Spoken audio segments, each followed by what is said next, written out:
You stumble in the dark. You kept pushing on, but then you went too far. When your ship has sailed and all your dreams are lost, everything is wrong, you feel like it's your fault. Just remember, I will be there for you, baby. Remember, there's nothing out there to get you, don't forget it. When life throws lemons, just call me. Just call me. Just call me.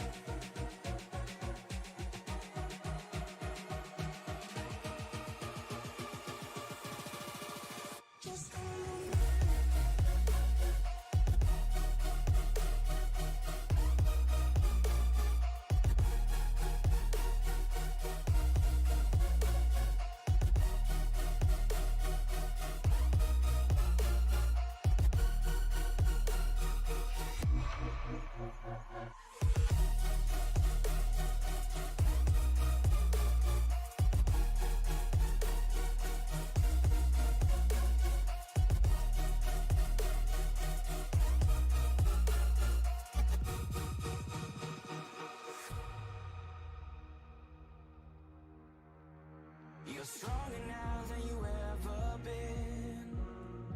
You gotta leave now, it's time to catch the wind. You will climb up high and look through the clouds.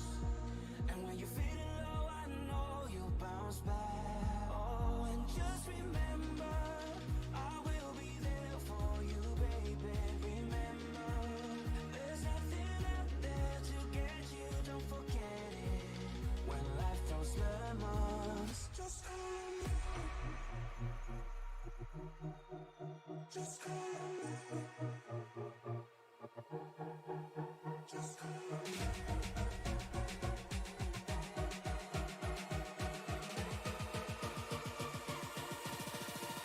Just call me.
From the land of bluegrass, bourbon, and banjos, the ECR Cup Series will be tackling Kentucky Speedway for 134 laps of white knuckle action here in the Wild Bill's Falcon Ranch Smoky Mountain Barbecue 201.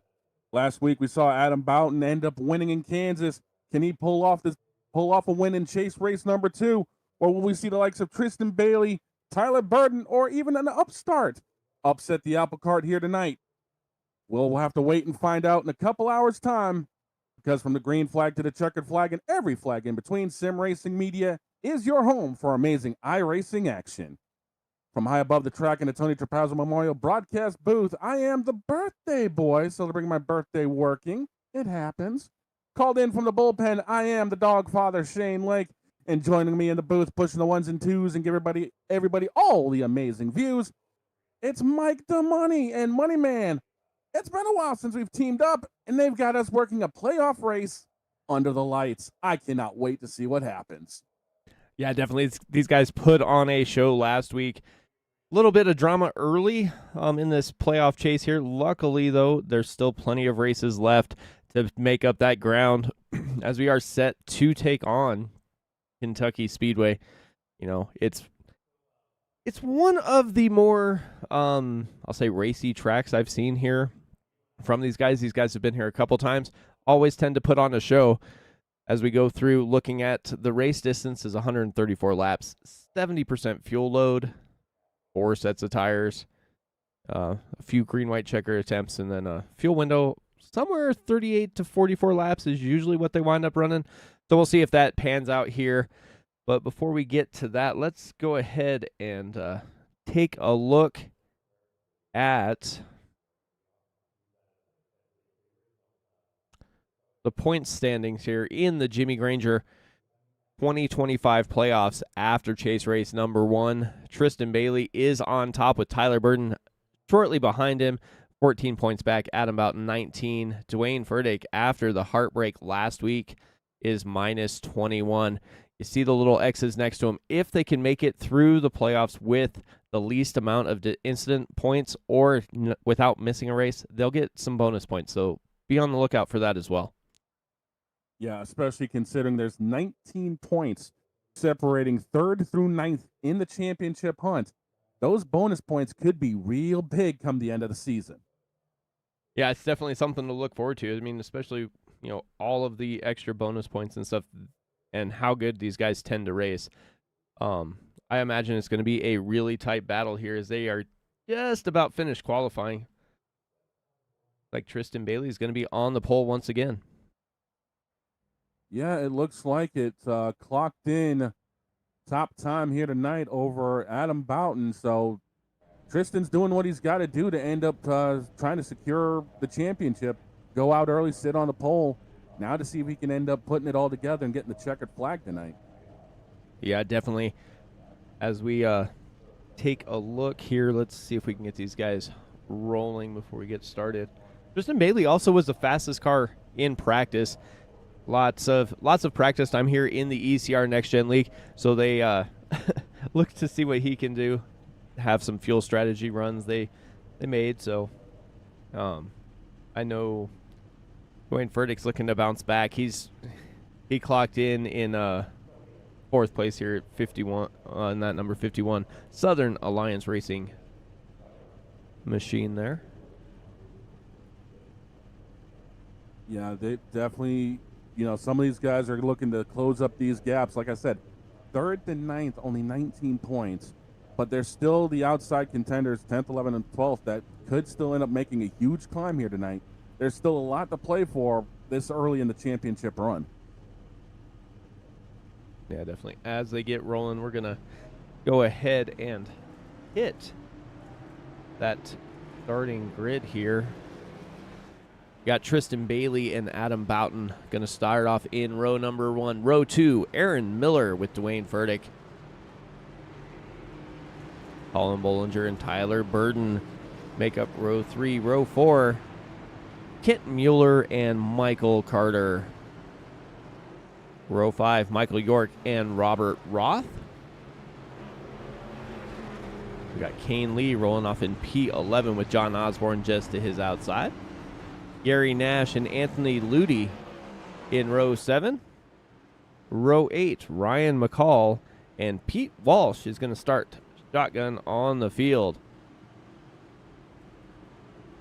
Looks like those lights are off on top of that pace car, which means they'll be going green this time by. 134 laps, a fuel window either side of 40.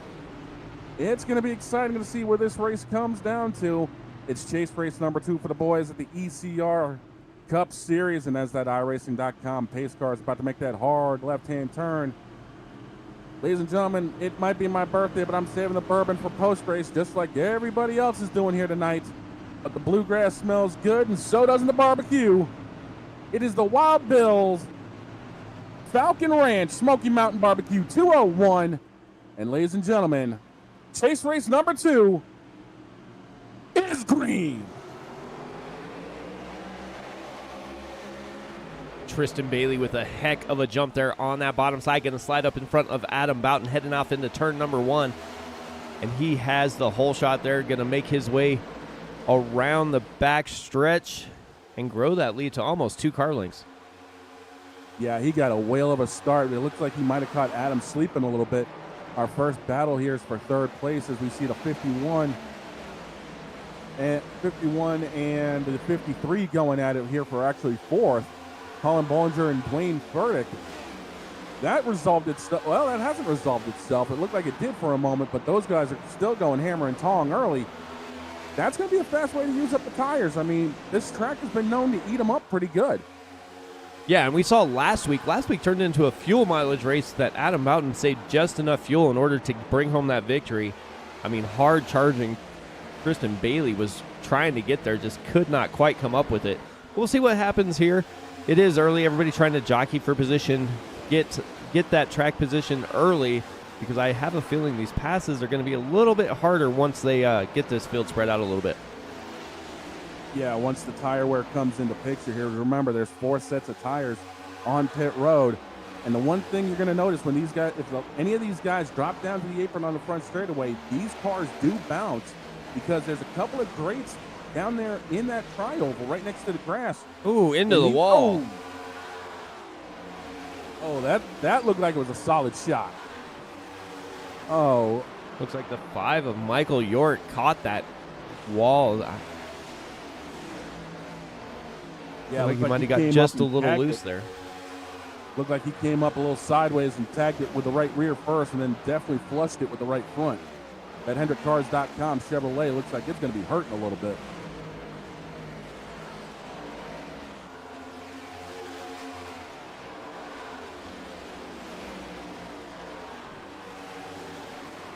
Looks like Kent Mueller's saving the tires a little bit, kind of riding around on that bottom lane. Lost a few positions, but I don't think he really cares this early in the run. We're only working lap 5 of the 134, so plenty to go. Ooh, little bump there, little bump. Save it, Spins save a it, save 59. it. Nope, he's in the ball. That's going to be the first one of the night. Yeah, first rapid fire pizza yellow caution flag of the night. Kent Mueller definitely is at fault on that one. Got a little, looked like he might have got a little tight. Went to that high side, and that just kind of done Robert Roth in there.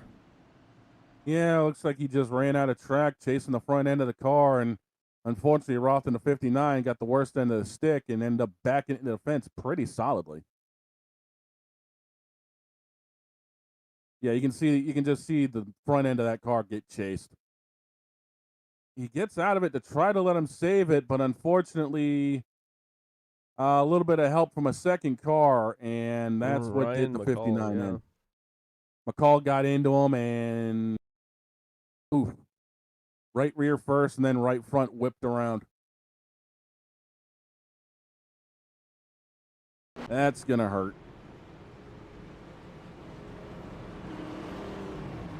Well, first pit stop strategy move of the race.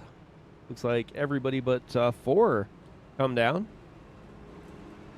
Yeah, it looks like fuel is going to be the name of the game around here. Again, I mean, it's the type of track it is, so Kentucky has been known to do stuff like that before. And yeah, a lot of these guys, 5 seconds, 6 seconds on pit road, it's just a fuel stop for a lot of these guys. Some of them are taking tires, but it seems like for the most part, it's fuel stops. Yeah, the driver probably helped out the most is, I'm going to say, going to be that 5 of Michael York. After he came out, hit that outside wall. You got this early caution. Spent a little extra time in the pits. Got that number 5 looking right. So we'll see see if he can make up a little bit of ground after that early brush with the wall. Yeah, I mean, you can do a lot of damage smacking the fence with the right side, bend a couple of toe links. So probably had a little bit of wheel damage, but if he's able to get it straightened up, that car is still probably going to be competitive the rest of the night.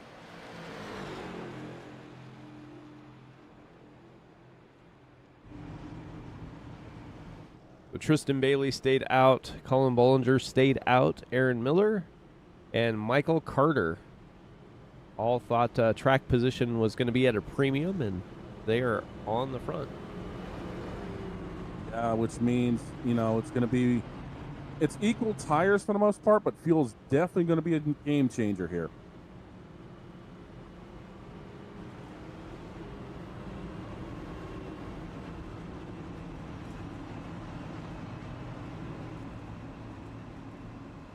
Like the lights are out.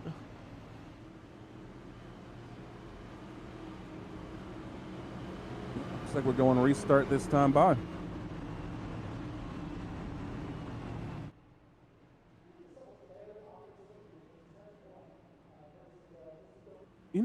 That 9 reminds me of, what was it, 2020 when Hendrick ran all the Johnson throwbacks? Oh, yeah.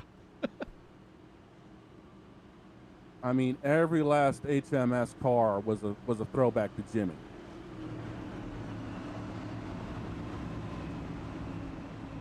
And I think this one ended up the worst of the stick, thanks to Truex Jr. clearing himself off the front end. There's that. There is that. I mean, it's Darlington, and it's going to happen. Pace car makes that left-hand turn. Tristan Bailey with the button.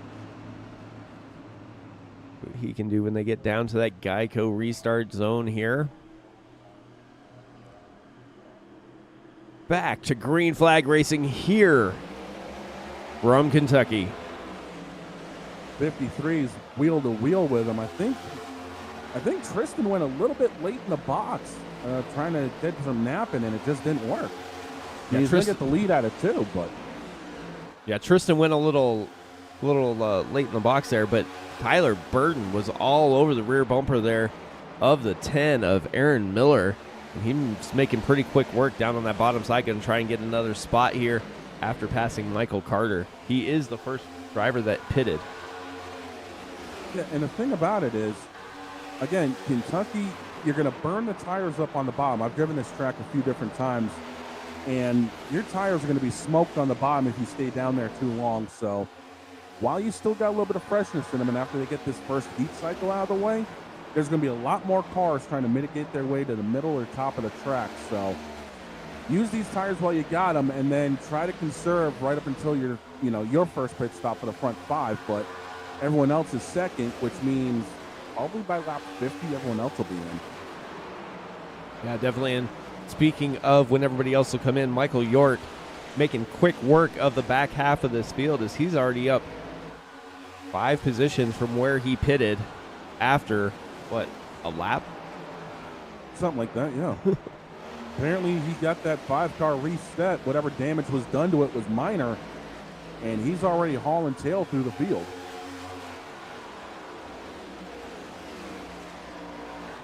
Yeah, Robert Roth still getting that. Oh, as he taps the wall again. A little bit of smoke there out of that 5 machine. I'd say Robert Roth is still on pit lane, though. Yeah, it looked like the 5 just caught it with the right rear a little bit. And the thing, unfortunately, dealing with Roth's issue, there's no fast repair. So he's going to be sitting on pit road till that car is fixed up where it needs to be. So, unfortunately, he might be there a little bit longer. It looks like action's starting to heat up here just inside that top 10. Adam Mountain trying to make a move on the inside of Kane Lee. I think he might be able to clear him here. Oh, nope, still side by side. Yeah, I think if I'm looking at the tower right, I think Roth may have ended up parking it because the damage may have been a little bit too much.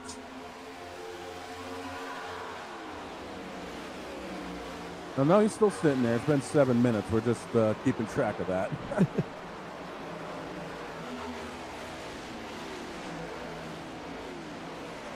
Kane Lee able to get back in front of Boughton.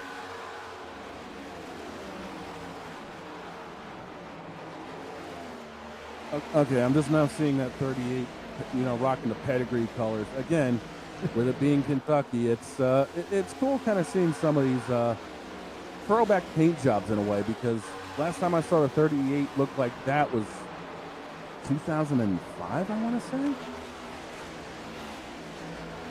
Well, the only one I kind of remember is when Kyle Busch ran it in the 18. Oh, it was cursed when Kyle ran it, dude. Let's be real. Exactly. I mean, it was the pedigree car he was driving when we dumped Junior at Richmond in 08. We got, looks like Adam Boughton ended up catching the fence a little bit. Yeah, he lost it a little bit there. Tyler Burton giving back all those positions, well, the couple positions he was gaining there, running with the top 4. Now he is settled in 5th and is starting to get under attack from Dwayne Furtick there. Yeah, Dwayne's one of those that's inside the top 5 in points. He needs to have a solid run as well, try to make up positions here tonight. And while it's still early enough, he needs to be able to kind of get the car a little bit more up there, because if given the chance, I can guarantee you Tristan and the rest of them are going to leave him, in the dust points-wise. Yeah, you're definitely going to want to try and at least mitigate the amount of points you're losing here if they continue to run where they're running. Yeah, definitely. And it's still early enough. We're only 17 laps in, but you got to have the points picture in the back of your head, especially when it gets down late race, because this track is going to be going through some changes. Right now, it's in kind of the dust position. Once the lights come on and this track cools off a little bit more, the grip is going to ramp up, the speeds are going to ramp up, which means everything's going to be at a faster clip, which means your brain's got to work quicker as well. Yeah.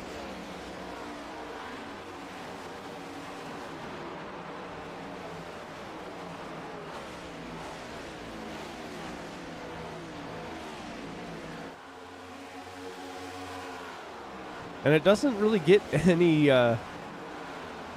easier, if you're looking at the schedule. No, it really doesn't, because it's let me take a look actually, because now I'm kind of curious. Well, you got you have Talladega next week. Ooh. No. Yeah. Talladega with these things? Hey. I mean, Talladega, Texas Motor Speedway, then you have Phoenix, and they end at Auto Club. So, I mean... Oh, that Auto Club is going to be brutal. An old, worn-out track, a whole lot of bumps through 1 and 2, which these cars absolutely hate. It's going to be brutal on these guys.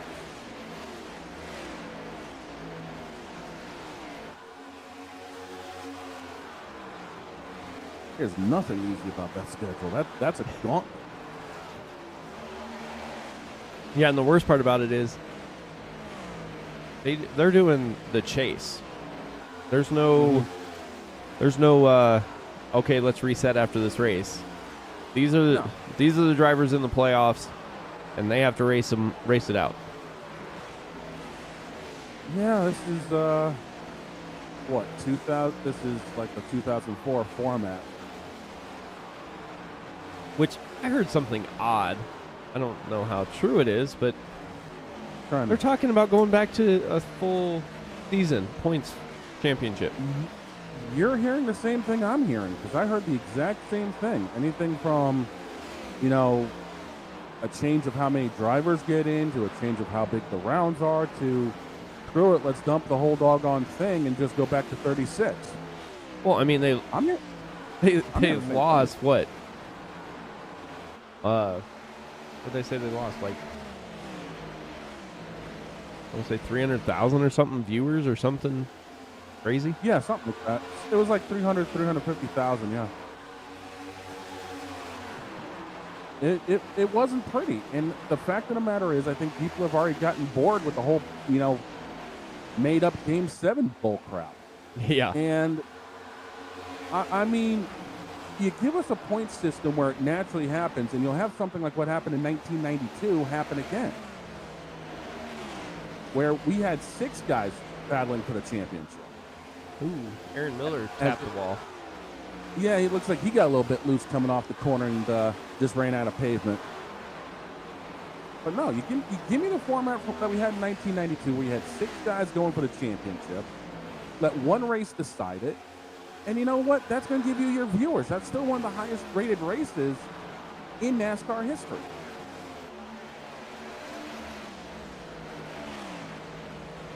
Yeah, it definitely does. And I also think that points will make it a lot more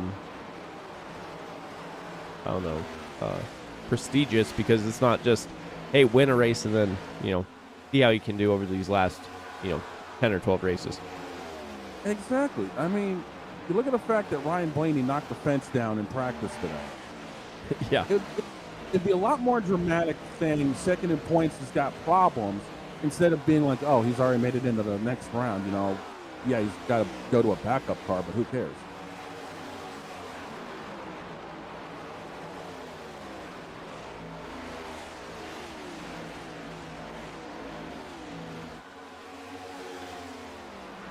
Seems like everything is kind of settled down here in the meanwhile. I mean, it seems like we've pretty much got everything single filed out.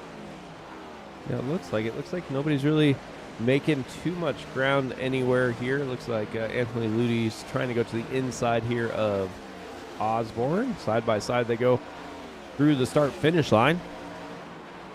Yeah, I think he's going to make that pass stick going into turn 1. As a matter of fact, there he goes. And you can already see the track kind of changing a little bit from where we started earlier. Turn 1 and 2 is starting to get a little bit more shade on it as the sun's going down, which means track temperature is cooling off a little bit here. If I'm looking at everything correctly, it's only 66 degrees outside, while the track temp is sitting at about 72. And as it cools off, like I said earlier, there's going to be a lot more grip to be had in this track by the time this race is over.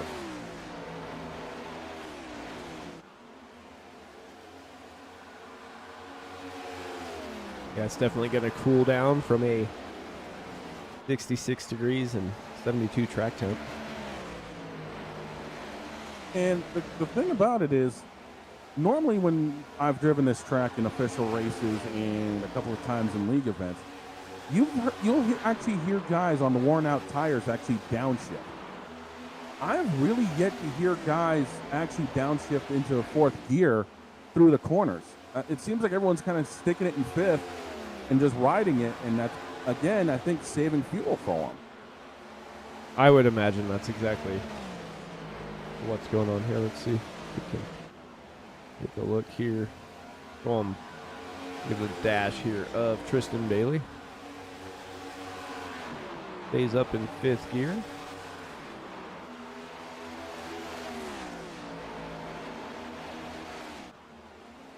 It looks like he's staying about 5th gear all the way around so far. Yeah, let's see what happens here in 3 and 4. I really don't notice any backfire out of the car, so I think he's just keeping it in 5th the entire way. Yep. And again, that's just saving the fuel, because a difference in 1,000 to 1,500 RPM on a shift can make a difference in fuel. So they're going to try to get this thing, the fuel tanks, to run as long as possible. Yeah, looks like the 81's sliding back a little bit. I would say it looks like Osborne's losing a little bit of ground in that Pepsi 81 machine. Yeah, a little bit. Unfortunately, that's not what he needs in his championship run. And the good news is Robert Roth is back out on track, but being 12 laps down.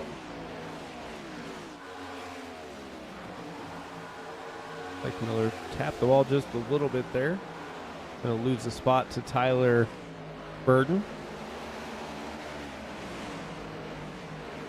Yeah, these walls here in Kentucky can definitely grab you if you're up close enough. So you got to be conscientious about that too.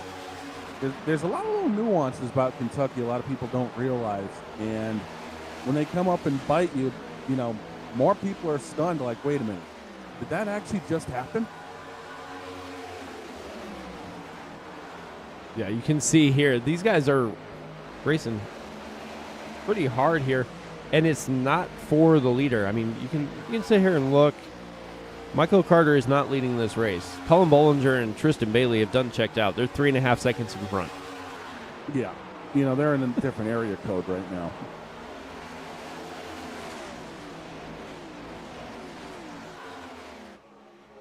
Those boys are halfway over to the Derby track by now. Yeah, they are on the move. Well, there you go again. There's the sun going down further, and now the lights are starting to come on.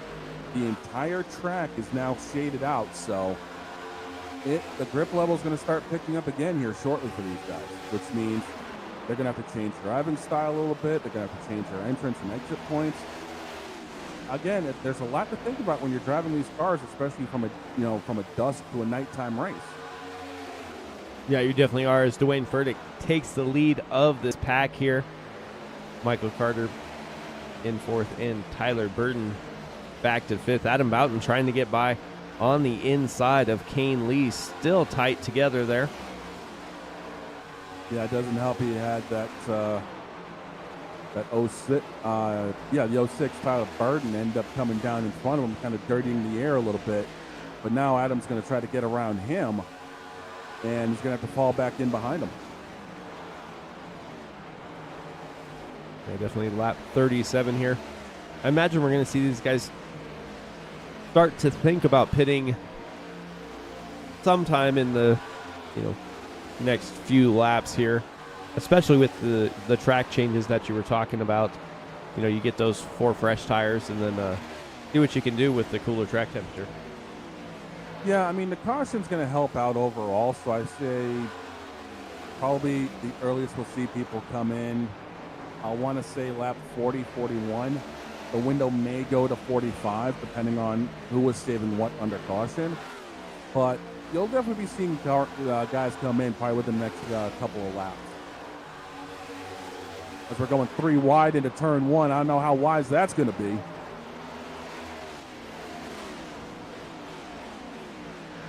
Have a pass for the lead now.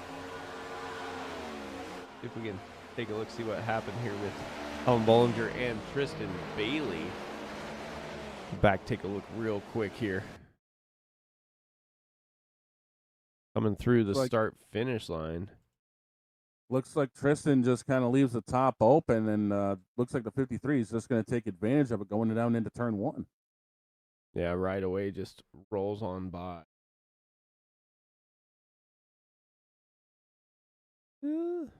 I mean, that's how you got to get things done. If someone's going to give you the lane, you just take advantage of it. And when you're able to save a little bit of tire doing so, that's what you got to do. And there you go. The 53 is just going to roll past them, carrying the momentum. Yeah, and he is out to almost a second lead now over Tristan Bailey. Dwayne Furtick is closing some ground, though, as well here, as he has got around and away from the rest of the drivers there. Adam Boughton up to P4. Michael Carter back to P5. Yeah, that's not surprising, but, we've got pit stops coming up. It's going to get shuffled up, I'm sure, really quick. So these guys that pitted under the first caution, like I said, they probably got about 5-6 extra laps of fuel, counting what was saved under the caution. But it's going to get shuffled up here again shortly. So I wouldn't stress right now. If it was later in the race, I might, but still too early. Yeah, definitely. I mean, you kind of know what you have. Looked like Tyler Burton started to almost slam on the brakes a little bit, and Kane Lee about ran him over. Yeah, I think he might have been trying to get down to pit road, or at least he checked up a little bit like he was going to, and then almost got absolutely freight trained. Ooh. 38 caught the fence. Well, it looks like he did. That's going to allow Burden to get back by Ryan McCall. John Osborne making a little move late here in this run after falling back through the field a little bit. Running P10 now. It's a good little recovery for that Pepsi Chevrolet. Yeah, Michael Carter was leading that pack up in P3. Now he has fallen back to P8 and looks like he might be in danger of losing another spot as Ryan McCall tries to get that rapid fire pizza number 90 to his outside. Yeah, I don't think he's... Well, looks like he does get there. He gets a better run off of turn 4, and he's just going to let that thing eat going down into turn 1. And they're going to be side by side into the corner. That the outside line should prevail, but I don't know, still side by side, getting ready to go into 3 and 4. Definitely, as we're watching this battle, Michael York, the 5 machine, headed down pit lane, gonna be the first one there. Interesting. Lap 44, lap 44, he's the first one in. That's gonna put things a little tight on fuel.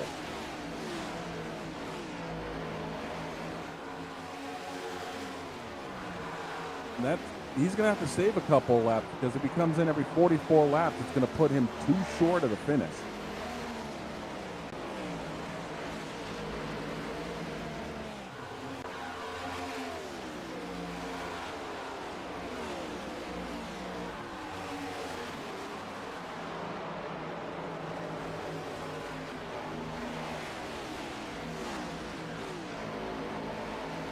As the lights have come on around Kentucky Speedway.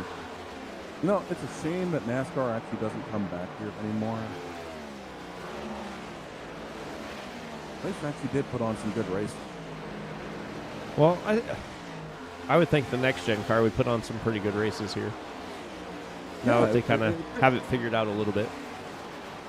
Yeah, and from what I'm understanding, there's rumors going around that there might be actually a couple of changes coming to the NextGen car next season. Got something about more horsepower, not enough, but a little bit more. I mean, 750 ain't bad. Yeah, I mean, 750 with these things ain't all that bad. Colin Bollinger came down pit lane. Aaron Miller also in. Yeah, Kristen Bailey, Tyler Burden, Michael Carter. Yeah, your cyclist stops, officially are starting, so. But yeah, these things with 750 horsepower, a little bit of a different transaxle. It might be a little more interesting to see what these things can do if you give them a little more beef under the hood. Well, definitely will change a little bit of how it's the same drivers every week as Anthony Ludy goes down to the inside, going to pass Adam Boughton here for P2. I mean, it's all about who can figure it out the fastest. Yeah, and I think with the extra horsepower, the one thing that is going to be different is off-throttle time. So it's going to be more managing the car. And I think what they're looking at doing with the transaxle is trying to figure out how to maybe make the rear tire spin a little bit more, which means managing the car. So if they do end up adding the power and everything else, it's going to be who actually manages the car better, which then goes back to an older way of driving.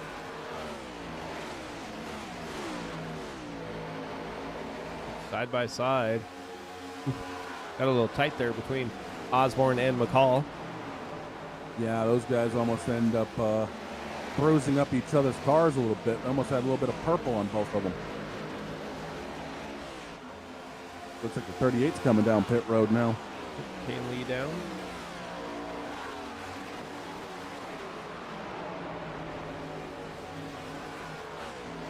Looks like 6 still have to come down pit lane.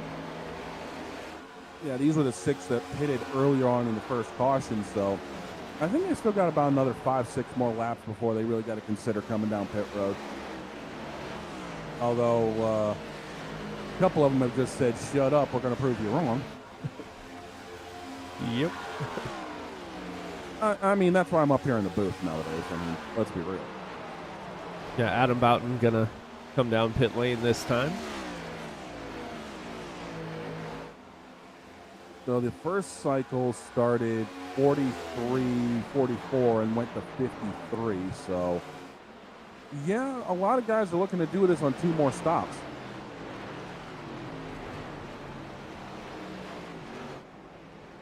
Yeah, I mean, whoa. 5 came in a little bit, or was that the 81 that came in a little bit hot there? looks like Yeah, the 81. Yeah, the 81 came in a little bit scorched in there.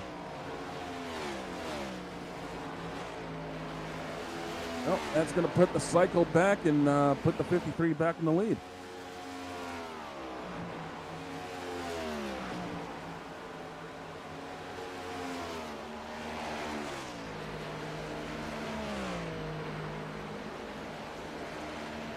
And I think he's going to have about,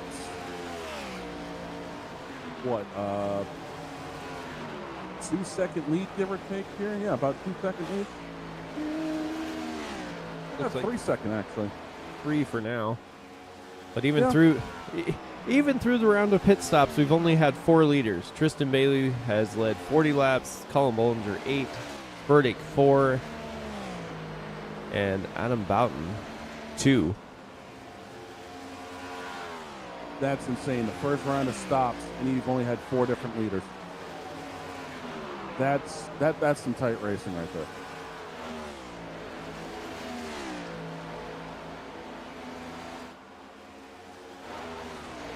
Got some action back here, a little bit through the field. Yeah, looks like everyone's finally getting their tires up to temp here, and looks like the 18's trying to chase down Ludi in the 95.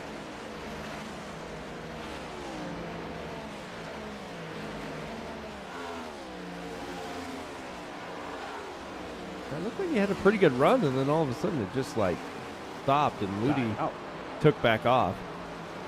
Oh, that's the 2 words that we hate talking about the most when it comes to these cars. Dirty air. Yep. Feel like I'm swearing on TV. Kane Lee and Adam Boughton both get by Michael York. Yeah, and then almost come together down the front straightaway here. About a notebook's difference between the 2 of them.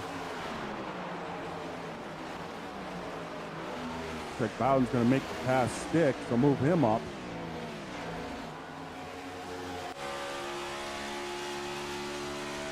You look off the back bumper here of the 38 car. You see Ludi go past the 5, move him up more.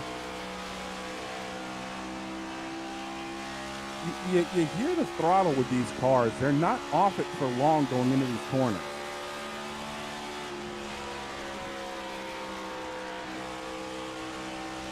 At the most, 2.5 seconds.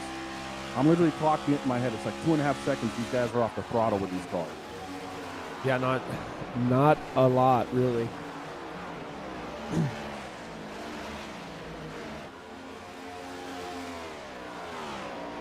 Just looking through our leaderboard, and looks like we have a couple of playoff drivers that didn't make it tonight, like Jonathan Cogswell and Doug DeNice did not make it. That's going to hurt their playoff chances. That'll probably put them towards the bottom of the standings when we end up heading into Talladega next week.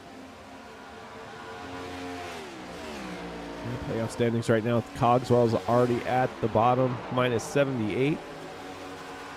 That looks like Doug was minus 33, so that'll move him down a little ways too. Yeah, that's gonna. He was one of the ones that was inside that 19-point bracket between 3rd and 9th. So unfortunately, I think that's going to cost him a little bit.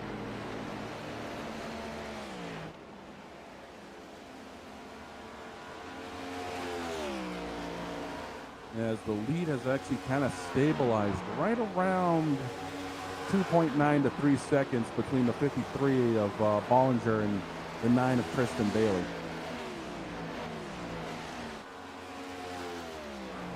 And then we got a battle back here for 3rd. Tyler Burton and Dwayne Furtick both bouncing off of each other. You can't do that too much with these cars. You're going to end up snapping something and hooking them.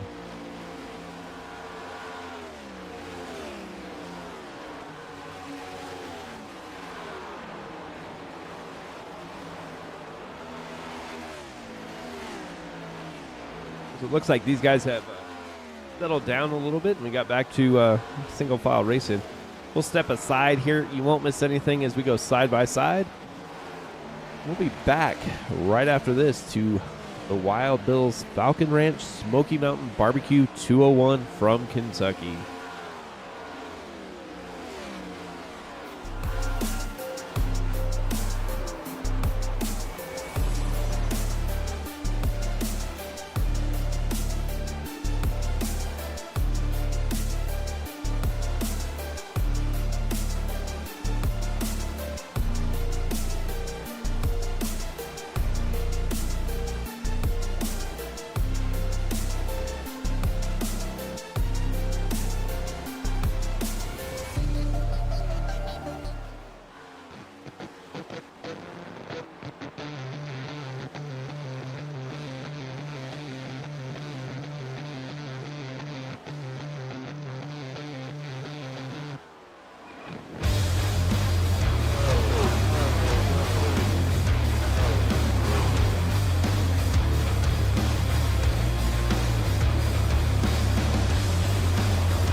All right, looks like we're back, everybody.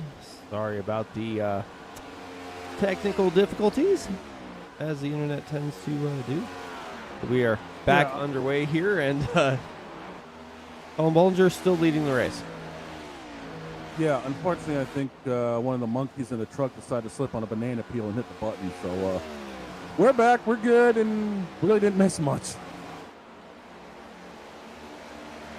It was either a monkey slipped on the banana peel or Bigfoot ran the truck over. I don't know what happened, but something did.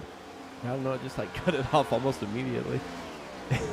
But someone definitely hit the button back there. I think it was a drone strike or something. I don't know.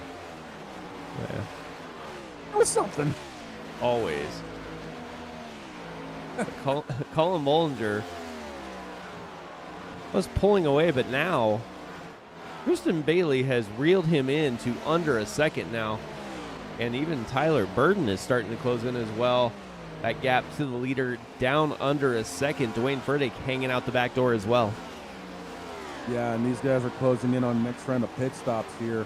This might be the final stop of the day for everybody, depending on if another caution comes out, because there's still going to be a set of tires left after this.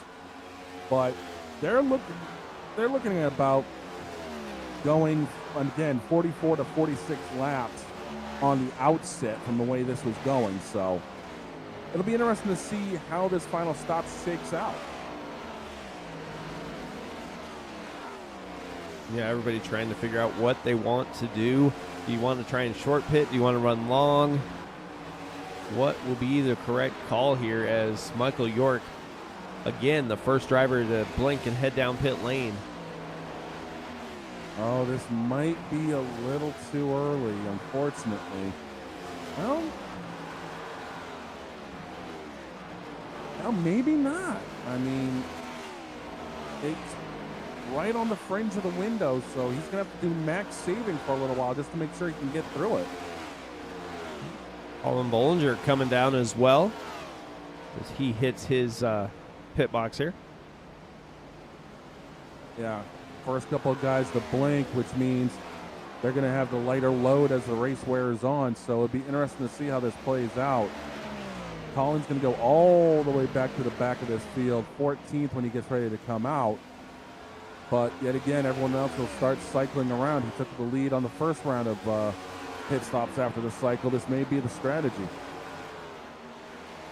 Yeah, that could be what he's looking at here.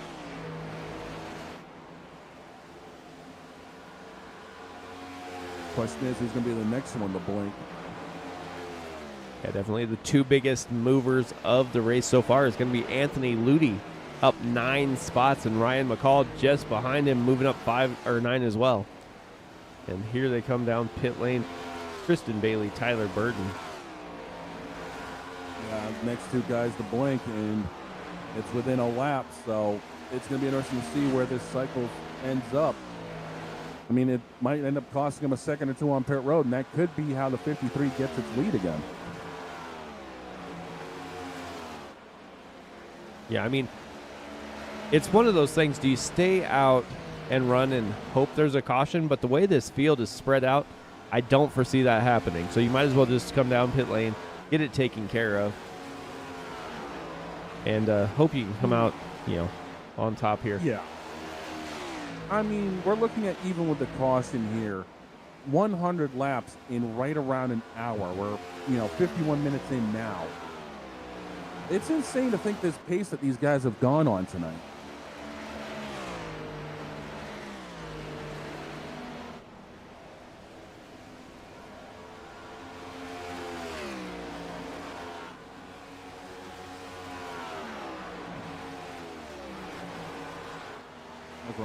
Taking a look at the 51 here. He's probably going to be the next one down pit road, Dwayne Furtick.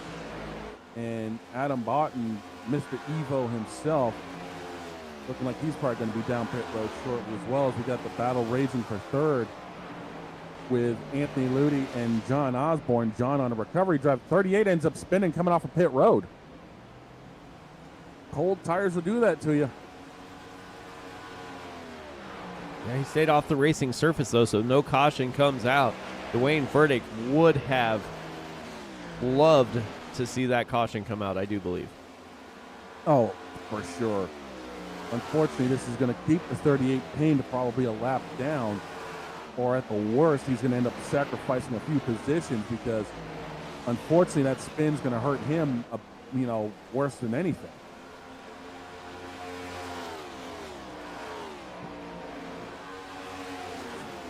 That was an interesting line coming into pit road.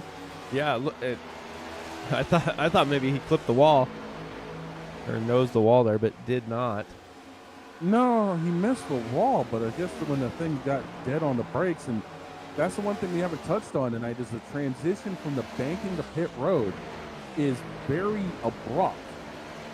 And if you misjudge it, you can definitely upset the car. And then there were 3.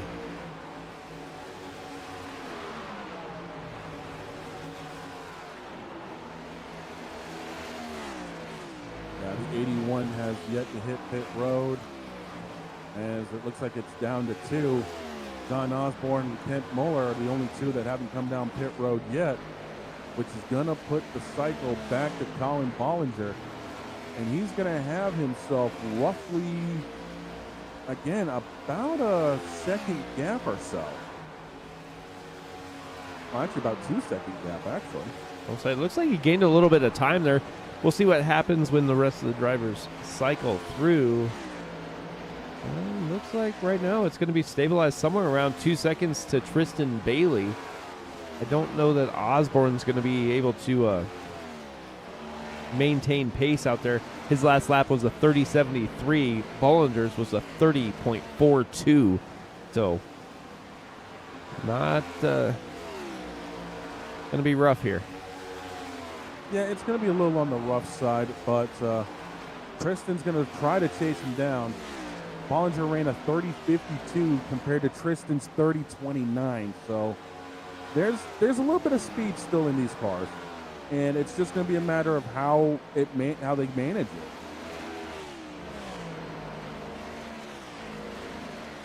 But it still looks like there is fuel saving going on because these guys just got stickers, and they're still not exactly wearing them out yet. I mean, there's another 2/10 in the bag for Bailey. Ran a 30.33 compared to Bollinger's 30.52, so he's going to try to chase him down. Yeah, he just cut that gap by half a second in less than a lap, so.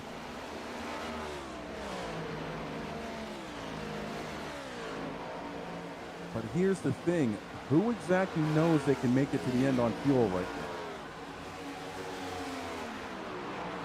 now? I would assume that everybody should be able to. 44 laps. Yeah, 44 on the outside. Pretty good. Yeah, I mean, again, there's another 2/10 in the bag for Tristan. So he's chasing this. He's chasing the 53 down big time.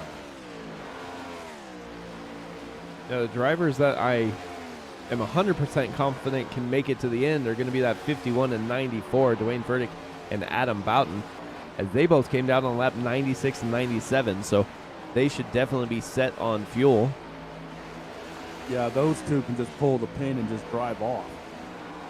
It's just a matter of do they have the time to catch up to everybody. Right now, they're right around 5 to 5.5 seconds back, and they are quicker than the top 2 cars. So it's now just a question of do they have the time to get there if they're only picking up a couple tenths a lap. Yeah, they got to be thinking that Bollinger and Bailey don't have enough to make it to the end, and they're going to try and, just run them down as they're trying to save fuel. Looks like Colin Bollinger. It looks like both of them are really saving fuel a little bit here. Still in that 50 range. Tyler Burton with the 30.42. Yeah, I mean, everyone's kind of leveled out now between like a 37 to a 51. So they're kind of leveling out right now within the top 5.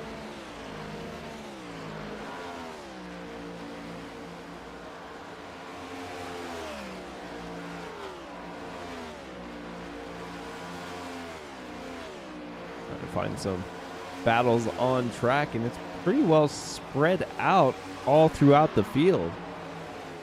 Yeah, I think that, well, that's the thing with fuel mileage racing is either you're going to be able to get past somebody because you've got the fuel to do it, or you're just going to ride until you know you've got enough saved and then hope that the other person hasn't saved enough. And that's what it's kind of looking like right now. We're looking to see for the finish.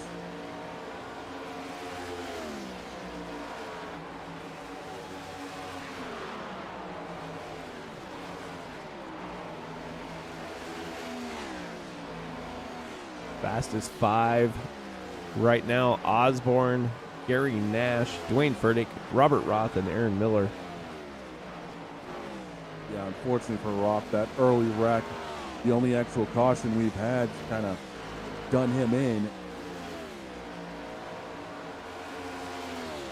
As it looks like we do have one that's officially parked it on the hauler, and that's the 18 of Michael Carter. So Roth will actually be finishing no worse than 15th tonight.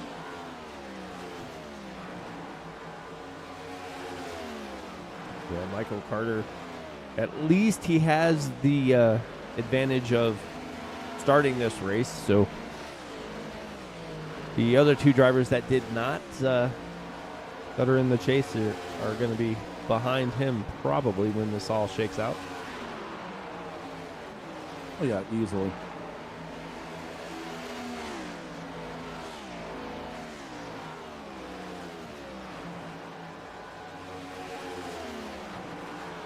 Michael York back down pit lane.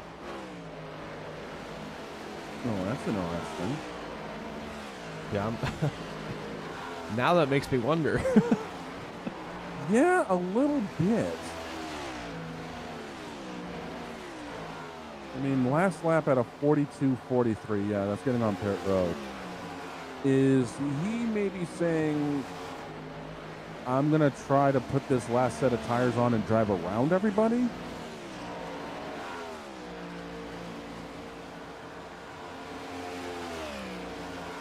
I mean, I don't know how well this strategy is going to work out for him. I don't know, but that gap up front is now down to under a second. Well, as I say that, Colin Bollinger pulls away just a little bit. It's about a second.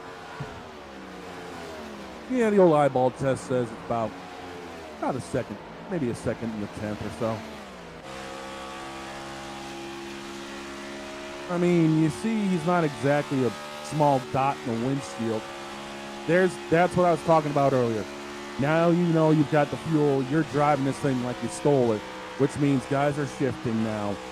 Right there, you actually heard the RPMs rev up a little bit. You'll end up probably hearing them shift. Right? Oh, I guess he's going to leave it in fourth gear. Pick up the throttle as he's chasing down the 53. The shift should be hitting right about... Oh, he doesn't. He's letting the motor eat now. That's intriguing because there's no way this thing's in fifth gear. RPMs are way too high. He is rolling around there. Yeah, he's also running the middle of the track, which the 53, I think, realized what was going on and decided to try to take that lane away from him. So now we're going to have ourselves a little something brewing here.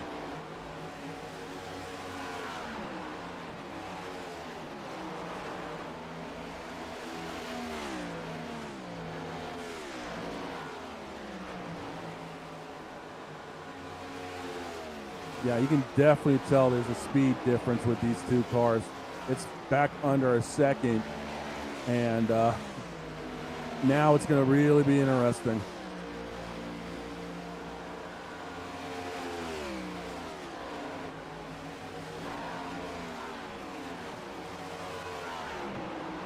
Fortunately, we got a little bit of lap car contention here going on. As we go back to this battle with, looks like the Nash and Miller were battling it there for a little bit. Yeah, they're still trying to battle a little bit. I think Nash is trying to get on the inside here, and it's just not. He just doesn't have the run to do it. but Miller's leaving the inside line completely open for him. He's content running in the middle of the track because he's just going to get the run off the corner as that 88 Wheaties machine. I mean, that's a good-looking car, good-looking piece. Wheaties and Carhartt. I mean, that sounds like something you'd find here in New England for breakfast before you get on the lobster boat. Yeah. Anthony Ludy, Ryan McCall kind of battling out a little bit. Yeah, these two have been hanging around each other the majority of the race.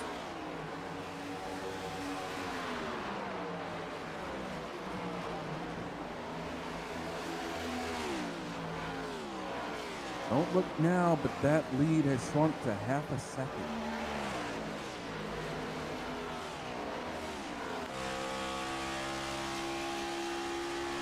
As good old JR would say, "Bug business is about to pick up." Yeah, that's the first time I've done that. Yeah, it's definitely getting there. Ooh. Oh, Bailey ends up slapping the fence. Bailey slaps the fence coming off it, too.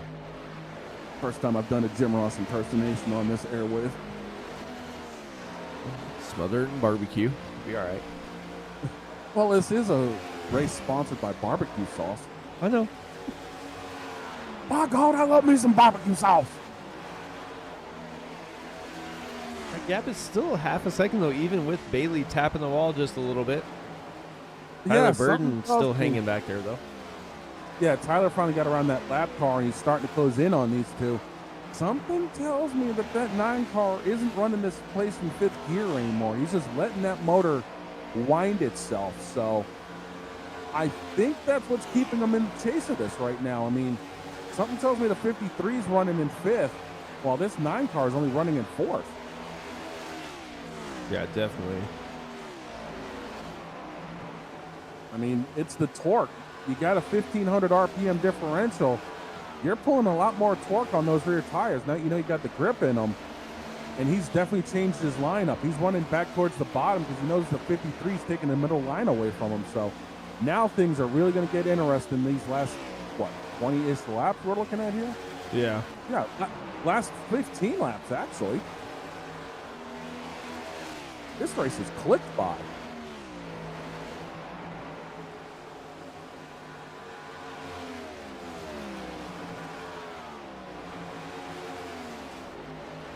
And it's definitely pretty even between the two.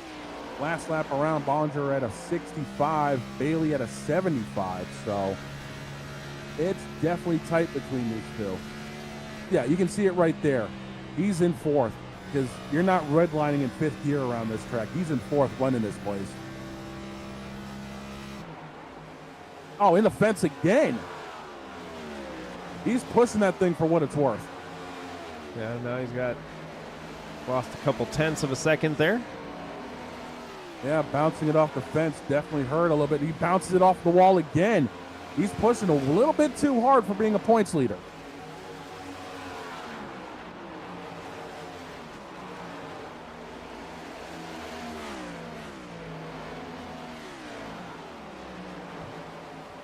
As we're inside 15 to go, Bollinger has still a 0.6 of a second lead. And if I was Bailey, I'd just back it down a little bit. He's still going to have a good points day coming out of today. He doesn't want to junk that thing late.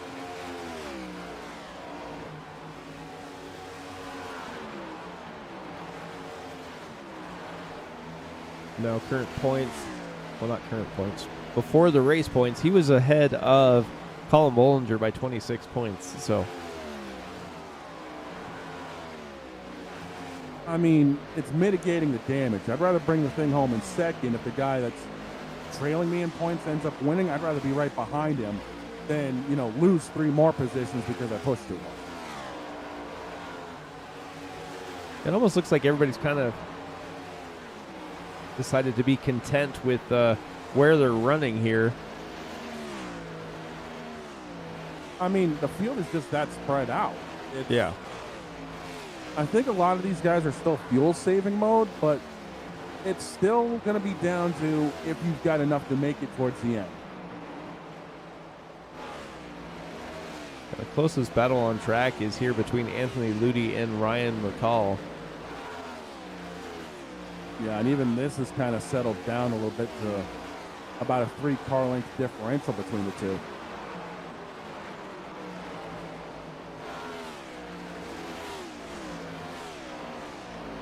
I mean, you can see the difference. McCall's got the inside line, taken care of, but Ludi's just run in the middle of the track because he's actually saving a little bit of tire for later on. 9 laps to go.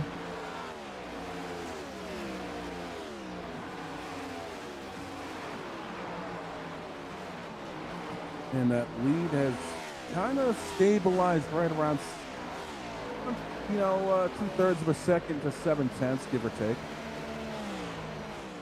Unfortunately, I think Michael York's pit strategy is going to end up biting him because unless there's a caution now, he's going to end up a lap down in 14th.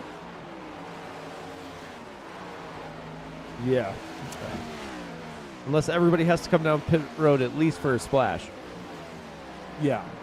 Unless the craziest thing happens and fuel lines end up not being as long as they're supposed to be, I don't think it's going to pan out.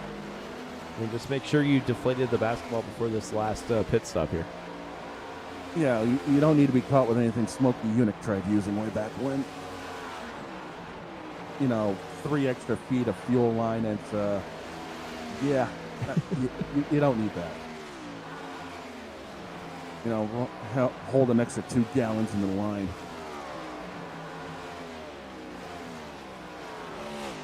It's amazing what they came up with back in the day, just wrapping it completely around the chassis. Well, both of them tagged the wall a little bit. These guys are really pushing it. I mean, that's the thing. Now that the lights have fully come up, this track's gone through its final change, and the speeds have gone up a little bit more, but so hasn't the grip level. These guys are still pushing a little on the hard side in order if they're trying to save that fuel. Trying to get by the lapped car there of Pete Walsh. Both those guys will get around them. This is still the closest thing we've really got on track here. As we're getting ready to come down to 6 laps to go, that lead again has stabilized right around 6/7/10. They're basically trading laps now. Talk about a recovery drive. This 81 here has had one. John Osborne has been everything from a lap down to the front of the pack, up 4 positions by the end of this. Pete Walsh just running Ryan McCall hard. Oh, McCall's not going to be happy about that. I know I wouldn't be if a lap car's doing that to me. No, I think I'd almost take a left-hand turn, but... You and me both, Bubba. You and me both. I've actually done that a few times. I'm waiting for Ty Gibbs and Denny Hamlin to get into it. Oh, that's bound to happen eventually, I'm sure. A little payback here or there. Oh, yeah. Denny's going to have to look in his rearview mirror come to short tracks. Martinsville will probably be the chance it'll happen. I mean, that's when I know I'd take my shot at him. Yeah, especially if it doesn't really matter for Denny. I think then he'd do it. Yeah, I think there'd be a little secondary Monday morning meeting after one of the other short track events. Going to be 2 to go here as Colin Bollinger comes by the stripe. 7/10 of a second lead.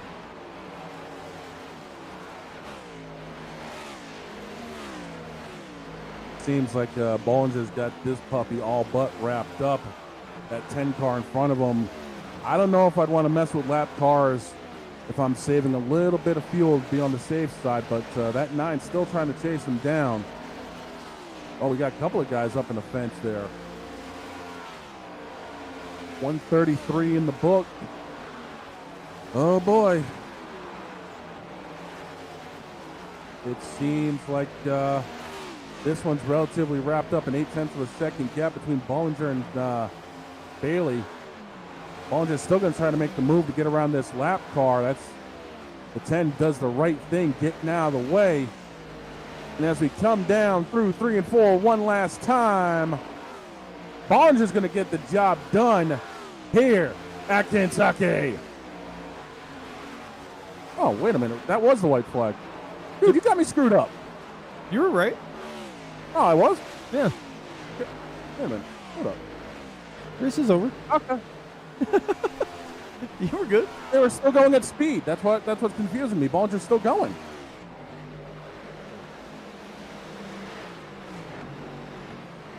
These guys, okay then. These guys are, it's my birthday, I'm confused, I'm an old man. Get off my lawn. Bollinger ends up burning it down in that Busch Light 53. Busch with lime. Hey, that sounds like a good plan after this race, actually. Yeah. I thought he was going to burn it down, but... I thought so too, but did he not have enough fuel, or does he just park it? Yeah, No, he just parked it. He is out, so we're going to hop over here to the race podium. Colin Bollinger, P1. Tristan Bailey, P2. Tyler Burton, P3. See if we can get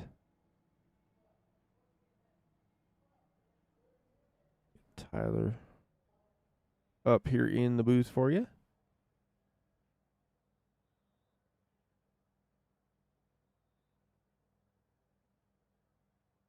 Yo, Tyler, it's Shane and Mike in the booth. You got a copy? Yep. Well, you got yourself a solid P3 finish. This looked like it turned into a fuel mileage race again, much like Kansas was. Yeah, I'd say it did. There's not really much racing you can really do with this car, because this car is so annoying. It's so dumb. With the way it drives, like if you don't have clean air on the nose of the front of it, you don't have any air getting to the diffuser. This car just is a brick. So like if you're the leader, you can pretty much do anything you want. I really wish this car would just go away and they'd pull the Gen 4s back out and rip them at 200 mile an hour again. Well, I'm getting Kyle Busch vibes after the first COT race at Bristol after that one. I mean, I feel you. I've driven these things myself, and it feels like there's really nothing you can do. You're at everyone else's whim almost. Yeah, it's pretty much what it is. Like, you have the person following has no offensive tools whatsoever, and the leader has everything. Like, and this car is just not fun to drive. You know, coming through, like, I feel like Jimmy Johnson. I made a career driving the car off the right rear, and this car, you just can't do it. If you even attempt to make a correction, you're just whipping it straight to the outside wall. So, yeah. Well, you still managed a P3 finish with this thing. Before we let you get out of here, who do you guys thank and tip your hat to that helped you get it done on the 06 tonight? Yeah, I gotta thank Chris Travis for painting this car. He's actually working on another one for me, because we're gonna slap some more sponsors on the cars. Tristan, John, all the Eons guys, Ryan. We were happy to have York back out, and he was excited. He actually finished a race. My mom and dad, everybody that's been helping us along with this program. But like I said, we've all complained about this car, and since the last update where they updated the aerodynamics, this car is just, it's not fun to drive. Like I said, I wish we could just pull the Gen 4s back out and drive them yawed out again. That would Me and Tristan did a bunch of races at Michigan. We had so much fun in those cars, actually getting them up to like almost 210 going into turn one. These cars, there's nothing you can do. Well, hopefully, if the rumors are true and we get a little extra horsepower, maybe things will change next year. But we're stuck with what we've got in the meantime. I mean that.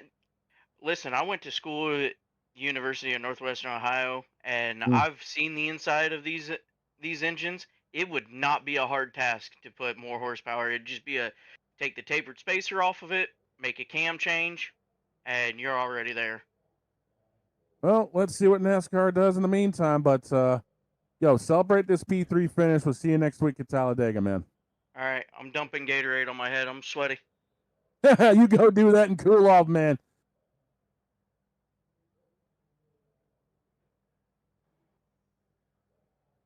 First time I've ever heard that. Definitely. Hey, Tristan, Mike from the booth, man. How's it going? Going good. What's up? Not much, man. Heck of a race. Tried a little bit different strategy trying to get that track position that's so important here at Kentucky. How was it racing out there tonight? Car sucks. Start air sucks. The car needs to go in a whole new development. They need to come out with a new car already. I just say it's just the car sucks. I don't know. I just went a little bit longer just to see the tire advantage will work, but I guess I shouldn't have. But overall, I guess can't complain. Finished P2. Got a bonus for leading lap, 0x. So yeah, you know. Yeah, definitely helps you with that championship run. Maintain your points lead. How do you feel going into Talladega after this? It's one of those. Just gotta be clean. Hopefully, don't get collected in a wreck in lap 1 through 5, and should be good. Definitely, man. Well, before we get you out of here, anybody you want to thank? Y'all for broadcasting, and then our league owner Adam and all them, and Eon Motorsports. Definitely, man. Well, congrats again, and we'll see if you can finish out the championship season. All right, thanks, man.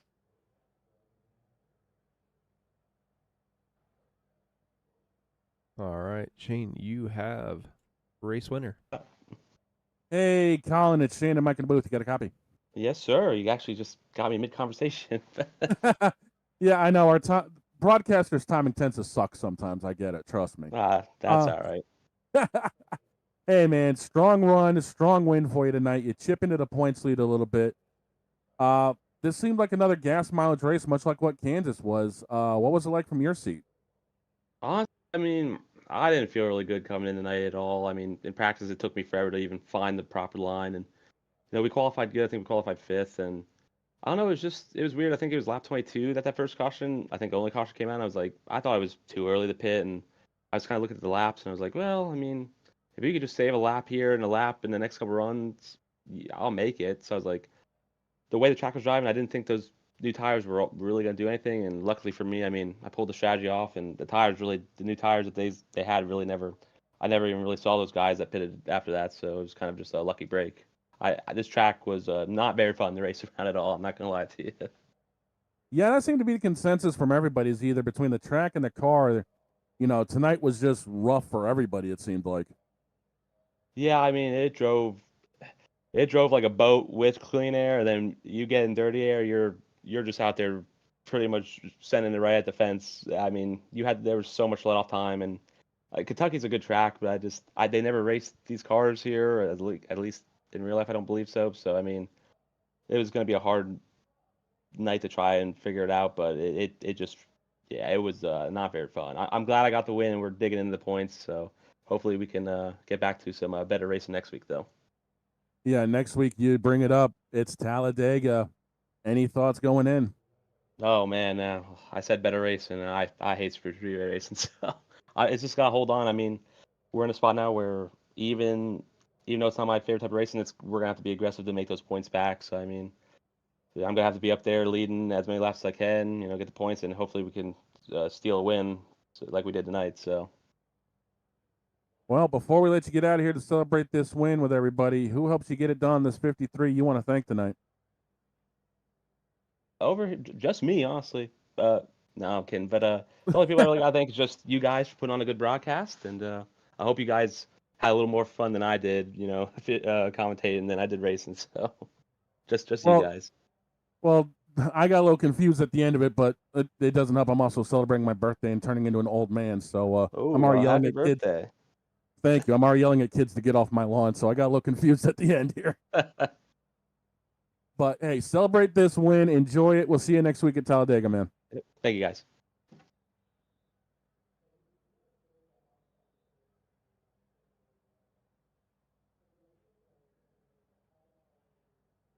You move too many, man. I know I'm getting old, but I'm not senile.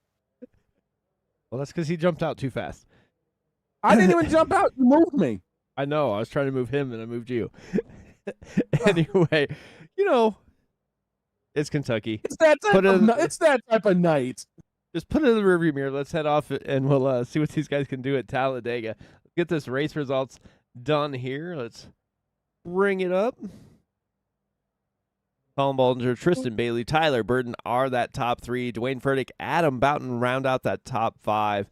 Anthony Ludi, John Osborne, Ryan McCall, Kent Mueller, Gary Nash, and Kane Lee round out the lead lap cars. Aaron Miller went a lap down right there at the end. Pete Walsh, Michael York, Robert Roth with some early race trouble wound up 15th, and Michael Carter called it a race early, so that's going to hurt him in the championship hunt as well. Well, it was definitely one of those typical Kentucky races at the end of it. Gas mileage was king, and they brought it up. The dirty air was a huge factor tonight, and it's probably going to be the same way next week at Talladega. So we'll just have to wait and see what they do. Yeah, definitely have to wait and see what they do. But with that being said, Kentucky's done. We head off to Talladega. We'll see what these guys can do over there. But from all the drivers of the ECR NextGen League and all of us here at Sim Racing Media, I want to wish you guys a good night. We'll see you next time. Until we meet again, everyone, take care.